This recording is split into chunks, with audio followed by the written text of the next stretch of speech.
Top 5 சிறப்பு தொகுப்பிற்கு மீண்டும் உங்களை வரவேற்கிறோம். எமது சிறப்பு செய்தியாளர் சலீம் இஸ்ரேலில் இருக்கிறார். இஸ்ரேலிய ராணுவ டாங்கிகள் தற்போது பதில் தாக்குதல் நடத்தி கொண்டிருக்கும் எல்லை பகுதியில் இருந்து களச்சூழலை சிறப்பு செய்தியாளர் சலீம் விவரிக்கிறார்.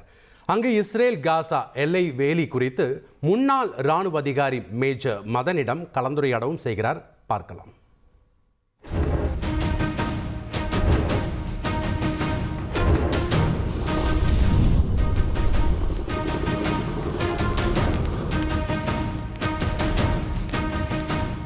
இஸ்ரேல் காசா எல்லை பகுதியில் நாம் தற்பொழுது நின்று கொண்டிருக்கிறோம். இஸ்ரேல் வரணும்னா யார்கிட்ட பர்மிஷன் வாங்கணும்? இஸ்ரேல் கிட்ட பர்மிஷன் வாங்கணும். பாலஸ்தீனம் போகணும்னா, காசா போனோம்னா யார்கிட்ட பர்மிஷன் வாங்கணும்? இஸ்ரேல் கிட்ட தான் பர்மிஷன் வாங்கணும். அவங்க கொடுத்தாதான் இந்த ஃபென்ஸை தாண்டி நம்ம உள்ள போக முடியும். இல்லைன்னா இந்த ஃபென்ஸை தாண்டி நம்ம உள்ள போக முடியாது. இந்த அளவுக்கு வரலாம். இதுக்கு மேல போகணும்னா இஸ்ரேல் ராணுவத்தினுடைய அனுமதி வேணும். இங்க வர்றதுக்கே இஸ்ரேல் ராணுவத்தினுடைய அனுமதியை பெற்றுத்தான் வந்திருக்கிறோம். ஆனால் இது எல்லை பகுதி. அக்டோபர் 7ஆம் தேதி ஹமாஸ் என்ன பண்ணாங்க அப்படின்னா, இங்க உள்ளவங்க என்ன சொல்றாங்க, இங்க பாருங்க, இந்த ஃபென்சிங் தெரியுதா உங்களுக்கு? இந்த ஃபென்சிங்கை பிளாஸ்ட் பண்ணிட்டு உள்ள வந்திருக்காங்க. அங்க கம்யூனிட்டி செட்டில்மெண்ட்ஸ் இருக்கு. இஸ்ரேலியர்கள் 64 பேர் இந்த குறிப்பிட்ட பகுதியில் கொல்லப்பட்டிருக்காங்க. 14 பேரை அவங்க பணைய கைதிகளா கொண்டு போயிருக்கிறதா தகவல் சொல்றாங்க. 14ல இருந்து சுமார் 20 பேரை கொண்டு போயிருக்கிறதா தகவல் சொல்றாங்க. சரி, இந்த எல்லை பகுதியை தெளிவா புரிஞ்சுக்கணும்னா நம்ம ஒரு ராணுவ அதிகாரி கிட்ட கேட்டா தானே சரியா இருக்கும். தமிழ் பேசக்கூடிய ராணுவ அதிகாரி, முன்னாள் மேஜர், இந்திய ராணுவத்தில் அதிகாரியாக இருந்த திரு மதன் அவர்களும் காசா பகுதிக்கு வந்திருக்காங்க.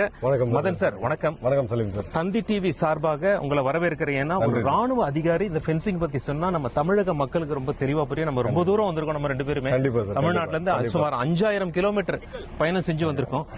எங்களுக்கு இந்த ஃபென்சிங் எக்ஸ்பிளைன் பண்ணுங்க சார். என்னுடைய முதல் கேள்வி, இது இஸ்ரேலிய மக்கள் இருக்க இடம். நம்ம எல்லையில இருக்கோம்.